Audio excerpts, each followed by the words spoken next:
Now, coming to today's topic of discussion.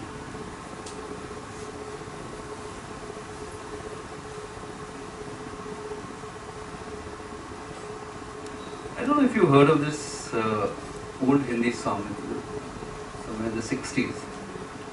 दुनिया बनाने वाले क्या तेरे मन में समाए काहे को दुनिया बनाए. Mukesh, right?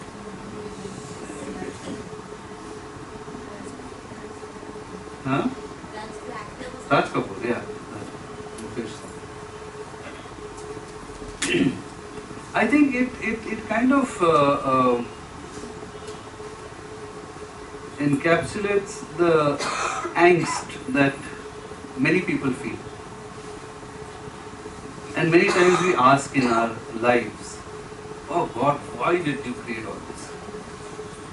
You know, when we are going through a low patch, when our lives are not working out the way we want them to, when there's some problems that we can't seem to solve, or we are just plain in grief and misery, just look up to the heavens and say, what the hell, what got into you to create all this? So the angst is perfectly understandable, but I don't think anyone can really answer that question, why did God create the universe, except God himself. Only the creator can know why he created it. But having said that, you can get a good idea if you understand what is creation and who is the creator. If you have an idea of that, you can put the two together and you can figure out, yes, creation should happen or should have happened and is happening and will happen.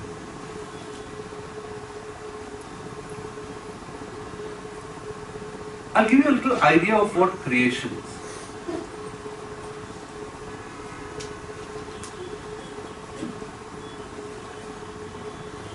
It's very difficult to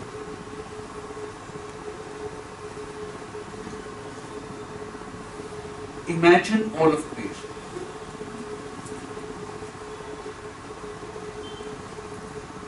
And the first thing you associate with creation is what you can see.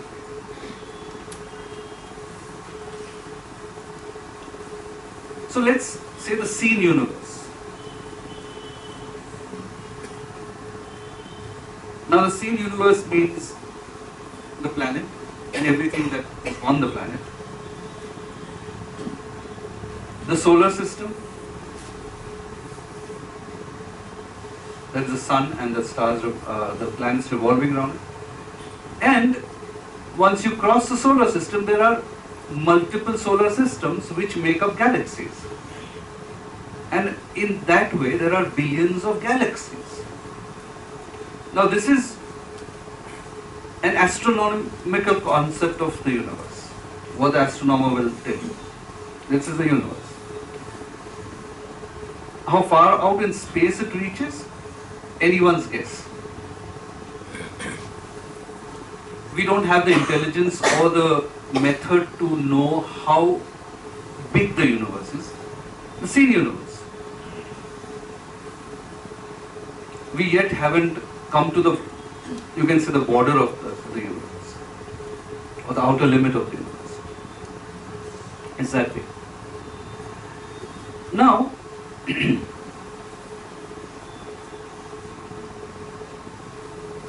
this is only the seen universe.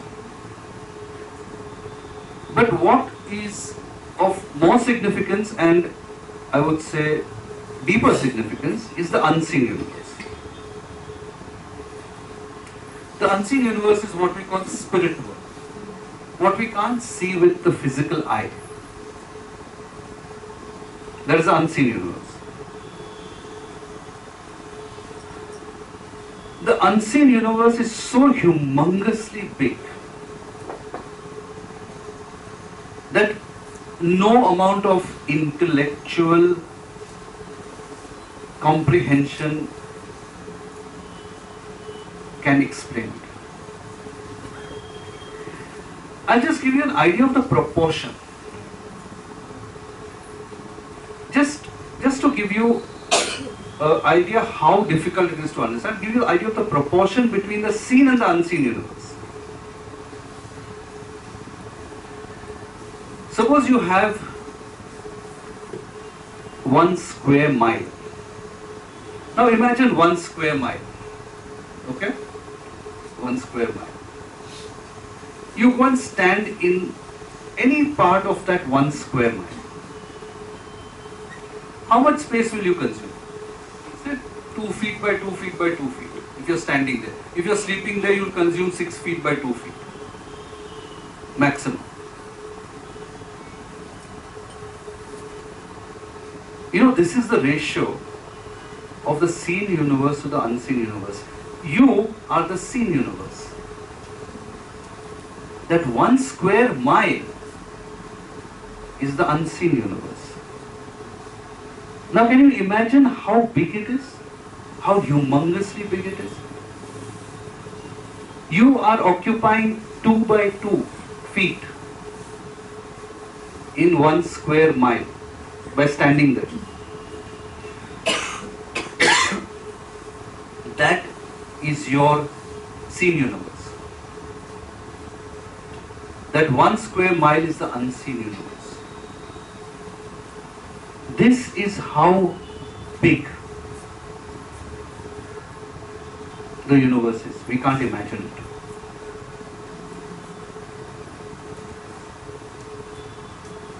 And in this unseen universe, there are multiple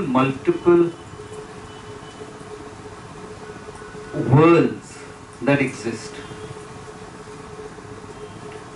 It is teeming and thriving with life. You think the physical world has life? Okay. On planet Earth, we have 33 million species of life form. Of course, in the last 100 years, we've killed half of them.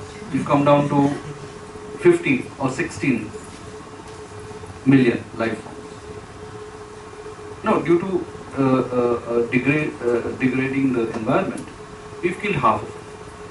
But we're still left with 15 to 16,000, 15 to 16 million life forms. And that's only in the seen universe, in the physical universe of 5 elements.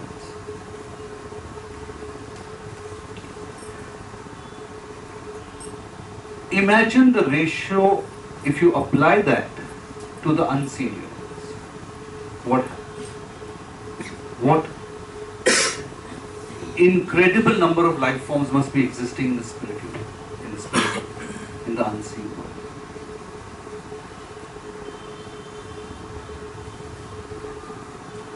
Such a tremendously complex and humongous creation we have. And you know the beauty of it? It's so beautifully administered. Do you know that each solar system, now the relation between the seen world and the unseen world is by the solar system. So each solar system has its own ratio of the spirit world or the unseen world. And each solar system is governed by the trinity of the creator, preserver and the destroyer. Each solar system.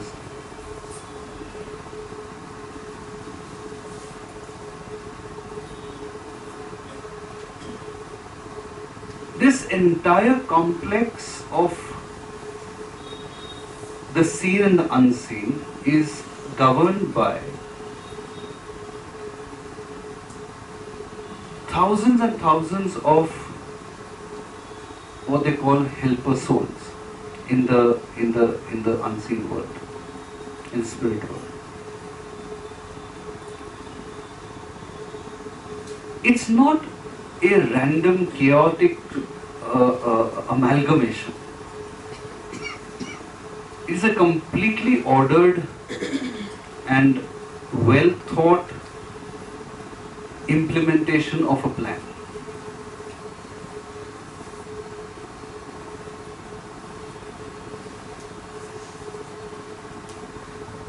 So what happens is that each solar system has its consequent proportion of the spirit world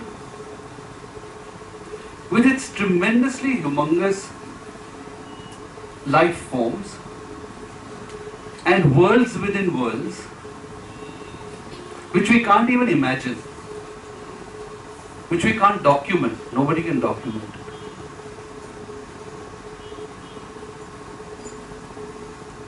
See how complex creation itself is.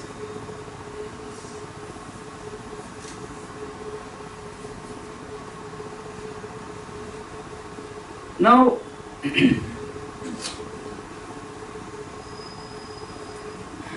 to understand this creation, you'll say, but who created it? Who thought of it? How did it materialize? How did it come forth?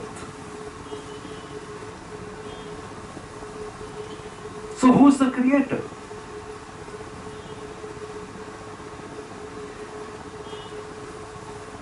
Now there's no easy answer to that.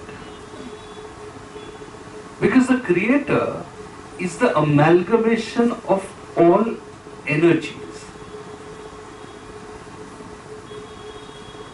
that constitute this creation. Every energy that comes forth in the seen and the unseen world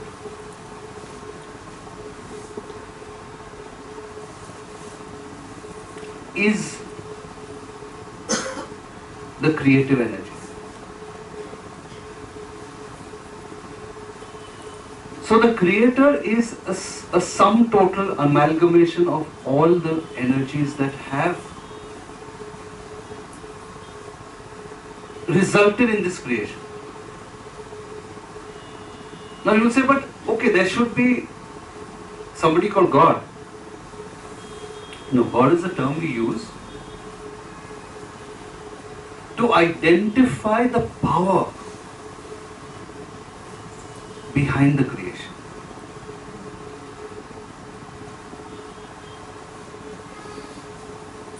Because that power is the source. And from that source, all energies stream forth. Now you can't get an intellectual understanding of this. It's impossible. It is beyond the intellect, it's beyond the mind.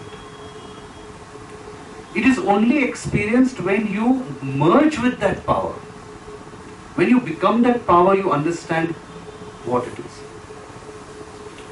Till then, it is only words and empty words. You can only feel it. You have to feel that power. So this humongous creation created by such an awesome power, which is beyond intellectual comprehension. Why? Because that is the nature of that power. That is why. that power has to manifest. That power has to do something. That force which then multiplies into various forms, into various feelings, into various energies. You call it love, you call it Shakti, you call it so many other things.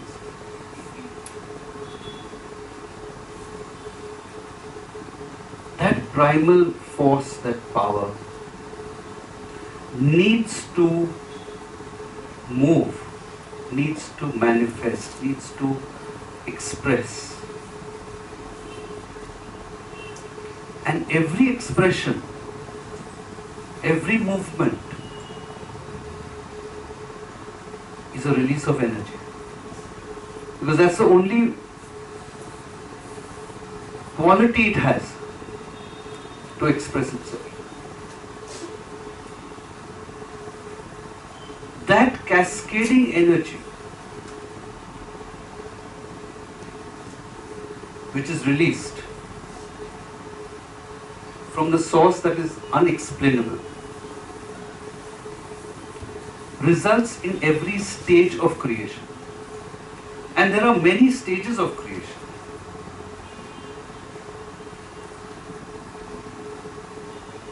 The physical stage is the last stage.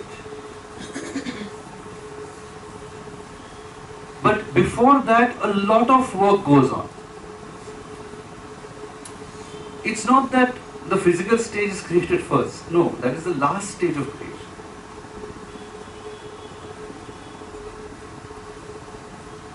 The first stage is the feeling stage. No, before the feeling stage is the light stage. Light. Light is created.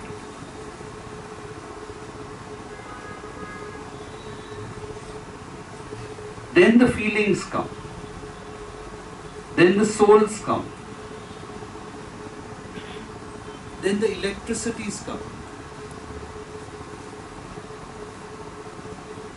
Then the gunas come, or the qualities.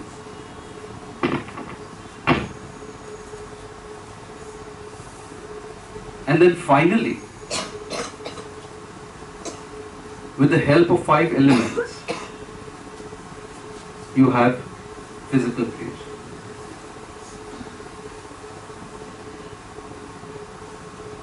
So each solar system has this process. But everything that is created in the physical world is first blueprinted in the spirit world.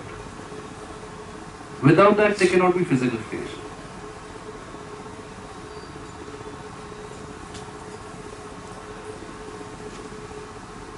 So first, it is made, tested, designed, you can say, in the spirit world, and then it is given the body of 5 elements. Whatever creation.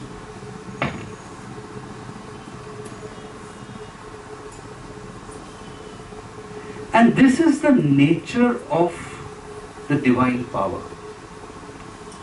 It cannot remain without using. It has to stream forth, has to come forth. And when it comes forth, yes, there are creations. It creates the gods, it creates the masters, it creates the souls, it creates finally the elements and the seen world.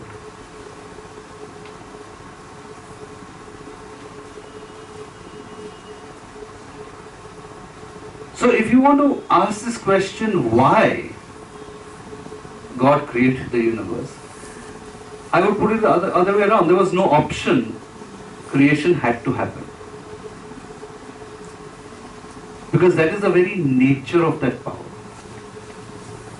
of that source. So you might tear your hair and, scream that there was no need for all this. But It had to happen. And it happens over billions of years. And it happens in many places in the universe. We are not the only life form. No. I mean, I may not have the proof right now to show you that there is life in the universe, but believe me, there is definitely life in the universe. Similar to our kind of life forms, or maybe a little different from that.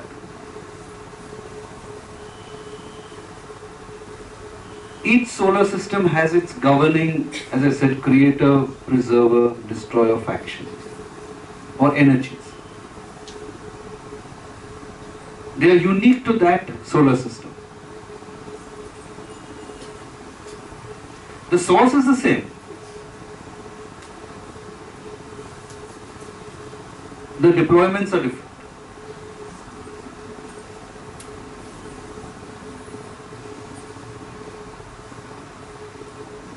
And then the whole process of creation takes place. Once these energies take responsibility for a certain solar system,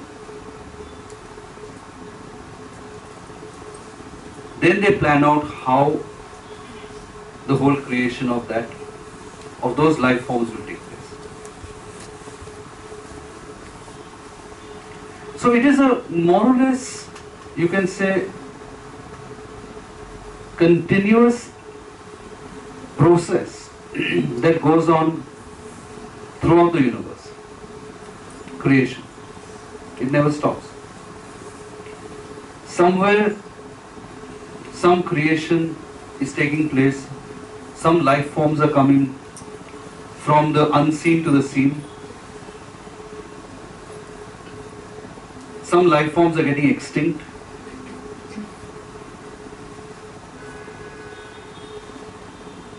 And imagine a collection of all these energies throughout the billions and billions of galaxies is the primal force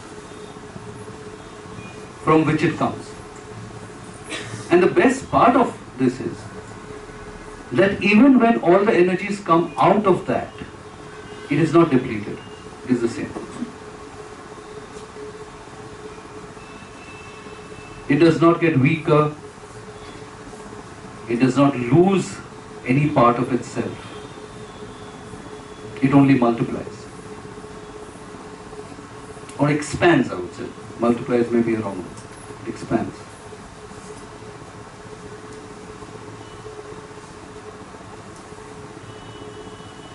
So next time you are angry with God, don't ask, why did you create the universe? Ask, how can I make it better for you? How can I make your creation better? How can I help to make this a more successful venture?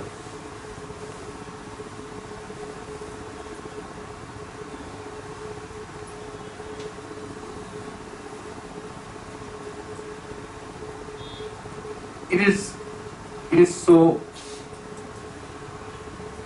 amazingly beautiful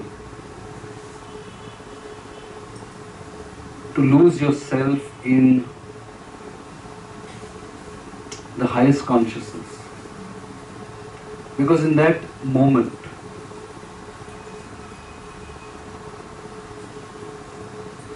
you become every part of that creation, which is so vast and so unimaginable. That's why I said you can't understand this intellectually. You have to experience it.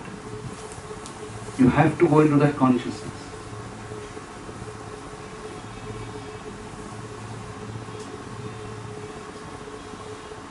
Then you'll never ask why creation took place. You'll say, thank God creation took place.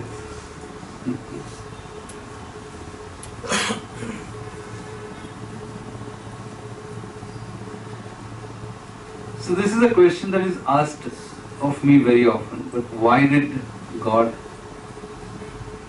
bother with all this? When we, in our infinitesimal problems, are so caught up and so anguished.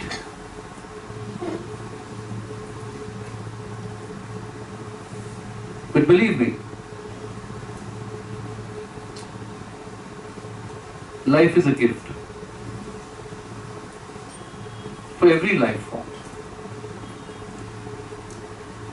It was meant to be enjoyed. Of course, we messed it up a bit. But the mess up is also a part of the learning process, growth, evolution. Because all that has come out from the source must go back to it one day. Maybe 1,000 billion years later, that's okay. And we are not going to keep track of that. But the point is,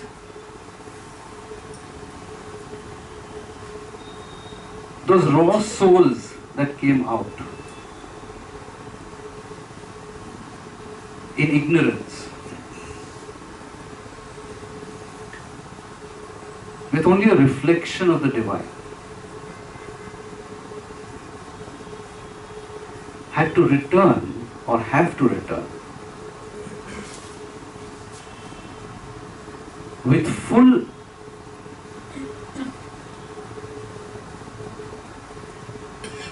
you can say the full consciousness, the full empowerment of divinity. You came with zero. You came as zero. But you have to go back with everything. That is the struggle.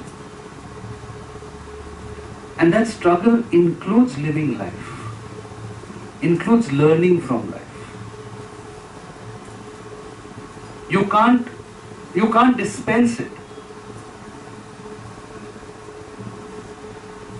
And the physical world is the quickest route back to divinity. Yes, you cross a certain threshold of divine purity. You won't go through all these problems that you go through. You won't lead the lives that you lead. You may or may not want a physical birth. That's your...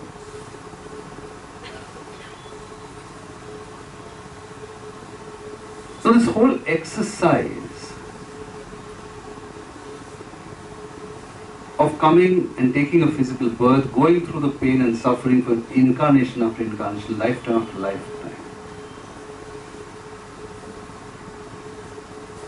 Yes, it will be answered. That is why creation took place. How else will the souls come out of ignorance? How will those reflections of light from the source go back and merge with it?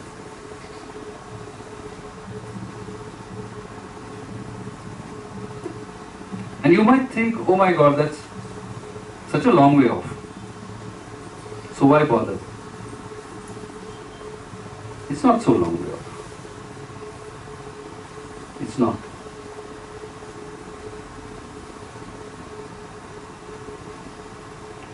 What is really essential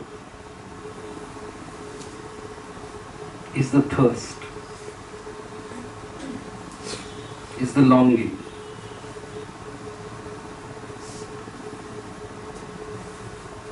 Is the determination to work for it. Because it doesn't come easy. It is not simple.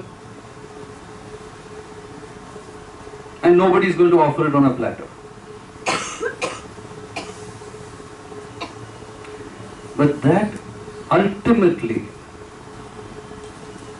is the reason for this creation.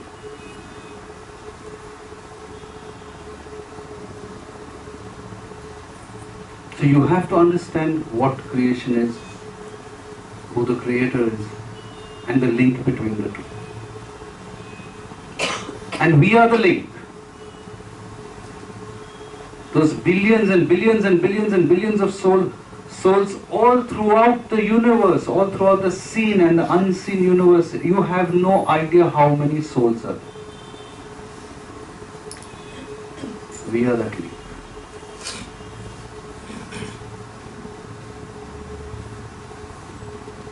It is virtually impossible to document the unseen world. There is so much in it. Because we don't see it, we don't bother. And it's, as I said, it's not possible to document it also. We haven't stopped documenting the seen world. We barely know beyond our planet.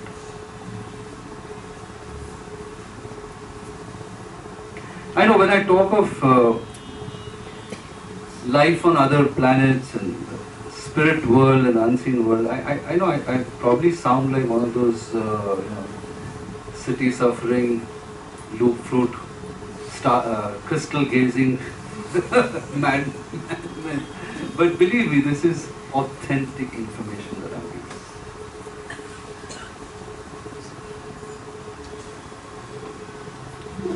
I'm not one of those crystal gazers who say, oh, there's spirits everywhere and there's life over here and life over there. This is.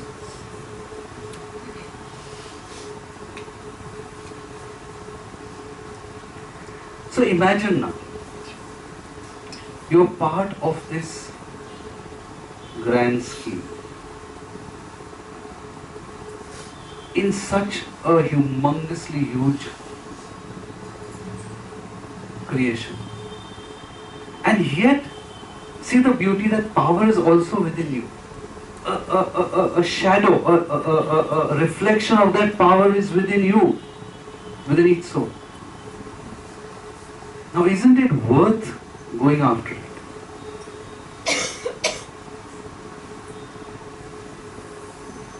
When you are a source or a reflection of that source, of such humongous power that has created such an unimaginable universe.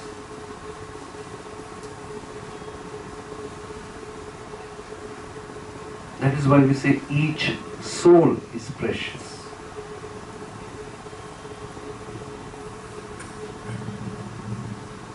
And each soul must evolve, strive to evolve. From wherever you are, to whatever you can do.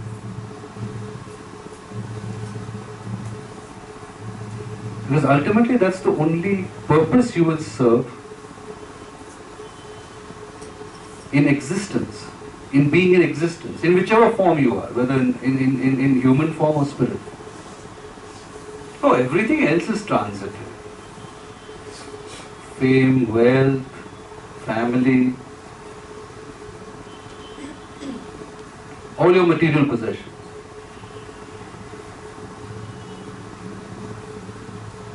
All your qualities, your gunas, you'll have to leave them one day.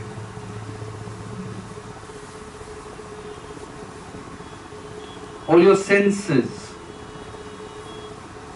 you will have to abandon them one day. So right now you have to use them. But one day all that will be abandoned. And you will be left as pure consciousness.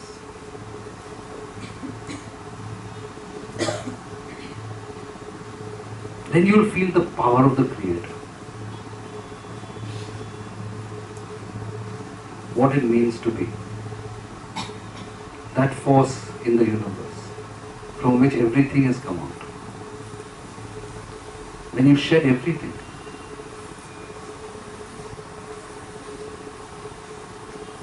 Don't look so blunt. Right now you can enjoy everything.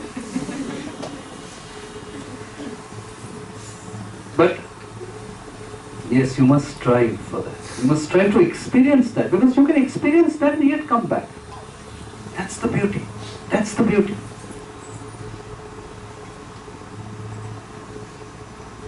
And that is so wonderful, isn't it?